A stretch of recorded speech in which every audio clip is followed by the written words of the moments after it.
Desta vez o plano deu certo. Deposto há 3 meses da presidência de Honduras, Manuel Zelaya cruzou a fronteira do seu país, viajou clandestinamente, bateu na porta da embaixada brasileira na capital, Tegucigalpa, e conseguiu entrar, com mais 60 pessoas. Mas isso só aconteceu depois de uma sucessão de telefonemas entre a embaixada, o Itamaraty e o avião no qual o ministro das Relações Exteriores viajava para Nova York com o presidente Lula. E agora, o que fazer com o hóspede não convidado, protegido pela bandeira verde e amarela, instalado na sala do embaixador brasileiro? Zelaya tentava voltar a Honduras desde a noite do domingo, 28 de junho, em que foi preso de pijama e mandado para o exílio na Costa Rica. Ele é acusado de violar a Constituição hondurenha, duríssima nas punições contra quem tenta incitar o continuismo ou a reeleição presidencial. O plano de Zelaya era convocar um plebiscito para obter o segundo mandato. Conseguiu unir os militares, o Congresso e a Corte Suprema, que o depuseram. Nenhum país reconheceu até agora o novo governo, mas o termo golpistas foi trocado por um outro mais ameno, governo de fato. Zelaya, presidente de direito, quer forçar sua volta ao poder. Jogou uma cartada decisiva, pôs o Brasil no tabuleiro, atraiu os holofotes para si. Mas o presidente interino, Roberto Micheletti, foi categórico, abre aspas, Manuel Zelaya nunca mais será presidente de Honduras. Fecha aspas. Para falar desse momento polêmico e delicado da nossa política externa, vieram ao nosso estúdio em São Paulo a advogada e professora de Direito Internacional da Universidade de São Paulo, Maristela Basso, e o professor de Ciências Políticas e Relações Internacionais da Unesp, Túlio Vigevani. Muito boa noite, sejam muito bem-vindos. Vocês concordam, é um momento delicado e tanto, não é? O que significa para o Brasil esse lance, essa jogada, esse checkmate que Manuel Zelaya deu? Um problema absolutamente desnecessário, fora de hora e surpreendente, né? Porque o Brasil agora fica sem saber como se livrar desse problema. Pelas informações que temos até aqui, de fato, uma situação surpreendente.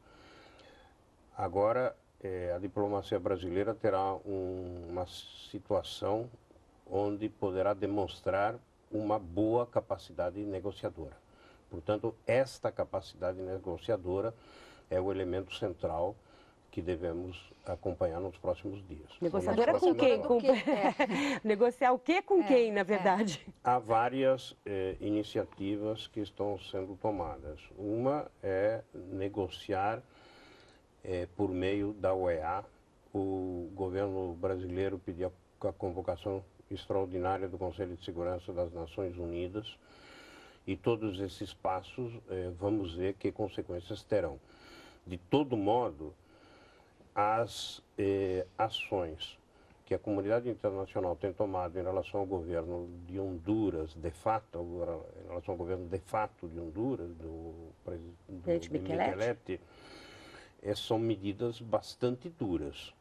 Tanto o Banco Mundial quanto o Fundo Monetário, quer dizer, as organizações internacionais estão colocando dificuldades sérias. Até quando isso vai permanecer? Nós não sabemos. Até aqui, Honduras vem resistindo, né? Imaginando que, digamos, até as eleições de novembro é possível suportar esse período e em novembro a situação voltaria ao normal. Mas, retomando aqui a questão do Brasil, há várias hipóteses que estão sendo conjecturadas nesse momento, se o Brasil teria combinado isso com o Zelaya, ou seja, era uma operação uma concertada, né?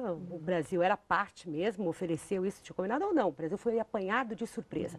Com que hipóteses vocês trabalham? O que pode ter acontecido, na sua opinião?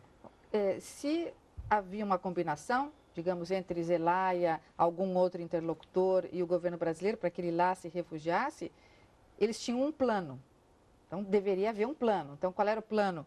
Era conceder proteção diplomática, refúgio ao Zelaya e trazê-lo em segurança para o Brasil? Uma hipótese. Segunda hipótese, não, era fazer com que o governo brasileiro, por intermédio da nossa embaixada lá, negociasse o retorno pacífico de Zelaya àquele território, onde ele podendo andar livremente, sem o medo de ser preso, quer dizer, era a volta pacífica e livre de Zelaya, né? Então, também isso implicaria numa negociação, num plano. Qual era o plano? Aparentemente, né? Ele então, não está... não parece, justamente pela falta de iniciativa de negociação imediata, de um plano imediato que viesse a público, que o Brasil tenha combinado. Bom, então vamos à hipótese do Brasil ter sido pego de surpresa. Se o Brasil foi pego de surpresa e recebeu uma visita inesperada dessa magnitude, com a repercussão que isso traria para as relações bilaterais e do continente americano multilaterais, ele deveria ter se livrado do problema ali, deveria ter recebido o Zelaya, a meu ver, né? Se estivesse à frente da missão, receberia, conversaria com o presidente ou o ministro das Relações Exteriores, relataria o que estaria acontecendo e tomaria uma decisão de reconduzir essa pessoa à fronteira de forma segura, mas eu me livraria desse problema porque é completamente desnecessário para o Brasil nesse momento. Mas tá aparentemente, quer dizer, tudo indica que o que aconteceu foi que o Brasil realmente foi apanhado de surpresa. O Zelaya e sua família e com apoiadores montou esse esquema de chegar à Embaixada do Brasil, apanhar todo mundo de surpresa, apanhou inclusive o ministro das Relações Exteriores e o presidente voando para os Estados Unidos. Essa autorização teria sido dada para que ele entrasse de dentro do avião e isso mal deu tempo para o governo refletir sobre as consequências. E agora sim vai ter que refletir depois da situação instalada. Eu acho que há várias questões que devem ser colocadas na mesa. Uma é com esta suposição de que o governo brasileiro foi tomado de surpresa por um ato surpreendente do presidente Zelaya. Surpreendente entre aspas, astuto, né? Porque o Zelaya ele vinha declarando, desde que foi deposto, que ele voltaria para Tegucigalpa. Só não sabíamos que ia ser através da nossa embaixada. Isso nós não sabíamos. Mas ele vinha declarando, e ele já havia feito 2 outras tentativas nesse sentido. Uma por meio de um avião que chegou a sobrevoar o aeroporto, mas não foi autorizado a pousar.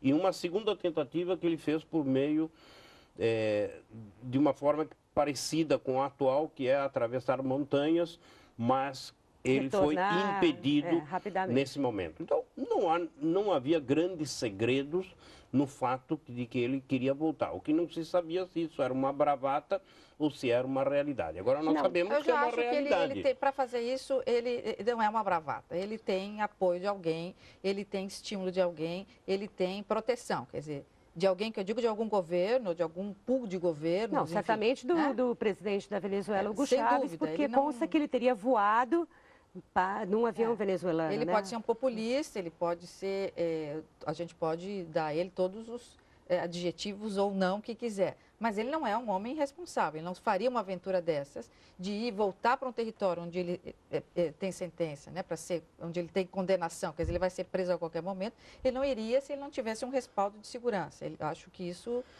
seria ingênuo da parte dele. Mas do ponto de vista, digamos, da legislação internacional, do abrigo, do asilo, o que configura esse estado do Zelaya dentro da Embaixada Brasileira nesse momento? Hoje, ele está numa condição de poder pedir abrigo, refúgio, proteção, são sinônimos, em qualquer país do mundo. Em qualquer país latino-americano mais próximo de onde ele possa se mover. Isso ele pode pedir porque ele tem elementos. Olha, no meu país, se eu voltar, eu vou ser preso. Injustamente ou não, eu era um presidente, fui deposto.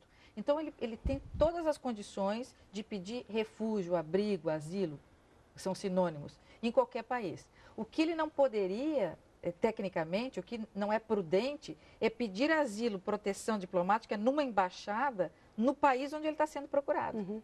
Tendo voltado para lá. Tendo voltado para lá. Se ele estivesse lá no momento em que ele saiu do palácio.